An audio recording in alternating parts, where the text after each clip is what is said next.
Hello बच्चों, कैसे हो? आशा करती हूँ कि आप बहुत अच्छे होंगे और आपकी पढ़ाई भी बहुत अच्छे से हो रही होगी। तो आज यहाँ पर हम कक्षा 5वीं की 8th ग्रेड अभ्यास पुस्तिका का विषय पर्यावरण अध्ययन के अंतर्गत पाठ 18 जाए तो जाए कहाँ के प्रश्नों को हल करने वाले हैं। हम इन प्रश्नों को बहुत अच्छे से समझेंगे और इसके बाद सभी प्रश्नों के उत्तर यहाँ पर हम लिखेंगे। ओके, तो चलो हम करते हैं शुरुआत। यहाँ है पाठ 18 जाए तो जाए कहाँ। यहाँ भूमिका दी गई है।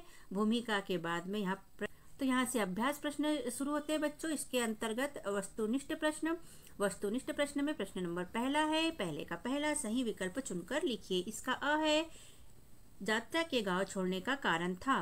पहला कारखाना बनना, दूसरा बांध बनना, तीसरा खेल का मैदान बनना और चौथा रेलवे स्टेशन बनना। तो इसका सही उत्तर है बच्चों बांध बनना। तो हमने उत्तर लिख दिया सेकेंड वाला, बांध बनना। दूसरा है, नदी पर बांध बनने से उसके आसपास के गांव को क्या फायदा होगा। तो इसमें दिया है पहला, कपड़े का उत्पादन बढ़ेगा, बिजली का उत्पादन बढ़ेगा, कागज का उत्पादन बढ़ेगा और गैस का उत्पादन बढ़ेगा। तो बांध बनने से बिजली का उत्पादन बढ़ता है। सो हमने यहाँ पर सेकंड नंबर का लिख लिया, बिजली का उत्पादन बढ़ेगा। स नंबर का है बच्चों, यात्रा के पूर्वज कहाँ रहते थे। पहला खेड़ी गांव में, दूसरा सिंदूर में, तीसरा मुंबई में और चौथा है नवागांव में। तो ये रहते थे खेड़ी गांव में। तो यहाँ लिख लिया खेड़ी गांव। द नंबर का है, यात्रा जब मुंबई पहुंचा तो जीवन यापन के लिए उसने कौन सा कार्य प्रारंभ किया। पुताई का कार्य, बढ़ई का कार्य, मछली पकड़ने की जाली की मरम्मत का कार्य और बिजली का कार्य। तो उसने शुरुआत की थी तीसरे नंबर का, मछली पकड़ने की जाली की मरम्मत का कार्य। प्रश्न नंबर पहले का दूसरा है बच्चों, रिक्त स्थान की पूर्ति कीजिए। इसमें पहला है, सिंदूरी के लोग खेड़ी के लोगों को खालिस्तान कहकर मजाक उड़ाते थे। बिन बुलाए मेहमान ये कहते थे उन्हें और मजाक उड़ाते थे। सेकंड है, जात्या खेड़ी गांव में खालिस्तान बनने के कारण सिंदूरी गांव आया था, बांध बनने के कारण। तीसरा है, जात्या भाई खालिस्तान और खालिस्तान बेचकर मुंबई आए, जमीन और जानवर बेचकर मुंबई आए। चौथा है इसका, खेड़ी गांव के लोगों को सिंदूरी गांव आने पर खालिस्तान का सामना करना पड़ा, तो मुसीबतों का सामना करना पड़ा। अति लघु उत्तरीय प्रश्न यहाँ से शुरू होते हैं बच्चों। इसके अंतर्गत प्रश्न नंबर 2, आप बड़े होकर गांव में रहना पसंद करेंगे या शहर में और क्यों। तो इसका उत्तर है गांव में। यहाँ एक ही लाइन में उत्तर देना है, इसलिए हमने डायरेक्ट लिख दिया है गांव में, क्योंकि गांव का वातावरण अच्छा होता है। प्रश्न नंबर 3 है बच्चों, शहर में आबादी ज्यादा होती है फिर भी लोग अकेला महसूस करते हैं, क्यों। तो इसका उत्तर है, शहर के लोग पैसा कमाने में लगे रहते हैं, एक दूसरे को समय नहीं दे पाते, इसीलिए वहाँ लोग अकेला महसूस करते हैं। प्रश्न चौथा है बच्चों, आपको गांव छोड़ दूर नई जगह जाकर रहना कैसा लगेगा। तो इसका उत्तर है, बिल्कुल अच्छा नहीं लगेगा। यह अति लघु उत्तरीय प्रश्न है, इसलिए शॉर्टकट में आंसर इसका हम देते हैं। इसके बाद बच्चों लघु उत्तरीय प्रश्न यहाँ से शुरू होते हैं। प्रश्न नंबर 5, खेड़ी गांव के लोगों को सिंदूरी गांव में आने पर किन किन कठिनाइयों का सामना करना पड़ा। तो यहाँ उत्तर में हम लिखेंगे, सिंदूरी गांव में प्रत्येक वस्तु पैसों से मिलती थी। सिंदूरी में यदि कोई बीमार पड़ जाए तो अस्पताल में दिखाना पड़ता था, जबकि अस्पताल में दवा भी नहीं मिलती थी। जबकि जात्या के गांव में जड़ी बूटी से इलाज हो जाता था। तो प्रश्न छठवां है बच्चों, गांव का जीवन शहरों से किस प्रकार अलग है। तो यहाँ गांव का जीवन दिया है और यहाँ शहर का जीवन दिया है। पहला है, गांव का जीवन शांत और खुशहाल है और दूसरा है, गांव का वातावरण शुद्ध होता है। तीसरा, वहाँ की हवा शुद्ध होती है और लोगों के बीच में अपनापन होता है। इसके विपरीत शहर का जीवन देख लेते हैं। शहर का जीवन अशांत होता है, दौड़ भाग वाला जीवन होता है, वहाँ का वातावरण प्रदूषित होता है, वहाँ की हवा जहरीली होती है और समय का बहुत अभाव होता है, कोई भी किसी को आपस में समय नहीं दे पाता, जिससे कि लोगों को अकेलापन महसूस होता है। प्रश्न 7 बच्चों, क्या आपने ऐसे बच्चों को देखा है जो पढ़ने के साथ साथ काम पर भी जाते हैं, उन्हें ऐसा क्यों करना पड़ता होगा। तो इसका उत्तर है हाँ, हमने ऐसे बच्चों को देखा है।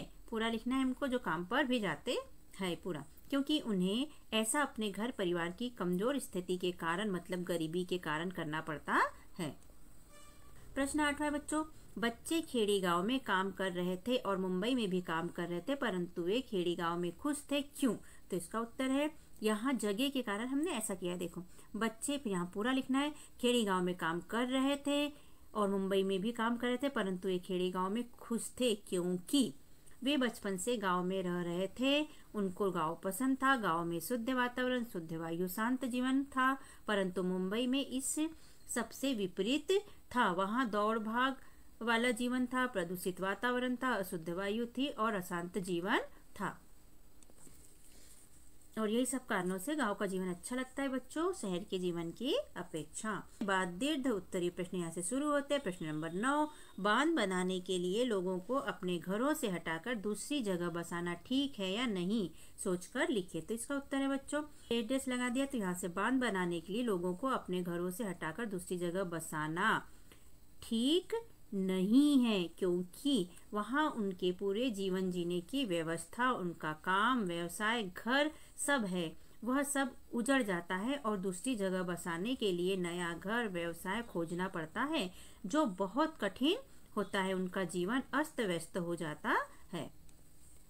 प्रश्न 10वां बच्चों, बांध बनाने के फायदे और नुकसान लिख लिए। तो यहाँ हमने फायदे लिखे हैं और यहाँ हमने नुकसान लिखे हैं। तो पहला फायदा है जल संचयन होता है, जल का संरक्षण हो जाता है। दूसरा, सिंचाई की व्यवस्था बढ़ जाती है। तीसरा, बिजली उत्पादन बढ़ जाता है। चौथा, बाढ़ नियंत्रण बढ़ जाता है। पांचवा, पानी की गुणवत्ता बढ़ जाती है। छठवा है व्यवसाय की प्राप्ति होती है। जब बांध बनता है तो काफी लोगों को व्यवसाय मिल जाता है। नुकसान देख लेते हैं बच्चों। तो नुकसान पर्यावरण का होता है, जल संख्या विस्थापन हो जाता है, आर्थिक बोझ बढ़ जाता है, जीवन में जोखिम होता है, क्योंकि कभी कभी बहुत ज्यादा बारिश होने पर हम खबरें सुनते हैं कि बांध फूट गया और कई गांव बह गए। पांचवा है जीवन में बदलाव हो जाता है। अच्छा भी बदलाव होता है और बुरा भी बदलाव होता है, क्योंकि बुरा बदलाव ये होता है कि बांध बनने से हमें अपनी जमीन देना पड़ता है और हमें अपनी जगह छोड़कर दूसरी जगह बसना पड़ता है। दूसरी जगह बसने पे बहुत सारी परेशानियों का सामना करना पड़ता है। अब इसके बाद यहाँ प्रोजेक्ट कार्य है बच्चों, तो जो हम अलग से करेंगे, मध्य प्रदेश के शहरों में बने बांध और वे किस नदी पर बने हैं की सूची बनाइए एवं अखबार, पत्रिका, इंटरनेट आदि से चित्र निकालकर कोलाज बनाइए। क्रमांक, बांध का नाम, शहर का नाम और नदी का नाम। आप चाहे तो ये कर सकते हैं, या हम सबसे लास्ट में प्रोजेक्ट कार्य की अलग से एक वीडियो बनाएंगे जिसमें आप इस कार्य को कर सकते हैं। तो बच्चों बताइए कि आपको हमारा समझाना और पढ़ाना कैसा लगता है, समझाकर लिखवाना कैसा लगता है। यदि अच्छा लगता है तो हमारे चैनल को सब्सक्राइब कीजिए, वीडियो को लाइक कीजिए, शेयर कीजिए, कमेंट लिखिए और बताइए कि आप और कुछ जानना चाहते हैं हमसे। हमने अपने चैनल पर कक्षा चौथी के अंकुर अभ्यास पुस्तिका के सभी विषय के वीडियो बनाकर अपलोड किए हैं, जो आप हमारे चैनल पे जाके सब्सक्राइब करके देख सकते हैं। और कक्षा 5वीं की भी सारे विषय की 8th ग्रेड अभ्यास पुस्तिका के प्रश्नों को हमने हल करके यहाँ पर अपने चैनल पे अपलोड किए हैं, जिन्हें आप बच्चों चैनल पे सब्सक्राइब करके देख सकते हैं। तो आप हमारे चैनल को सब्सक्राइब कीजिए बच्चों, और वीडियो को लाइक कीजिए, शेयर कीजिए, जिससे कि हमें मोटिवेशन मिलते रहे और हम और वीडियो अपलोड कर सके। Okay, thank you. फिर मिलते हैं अगले वीडियो में। Bye bye.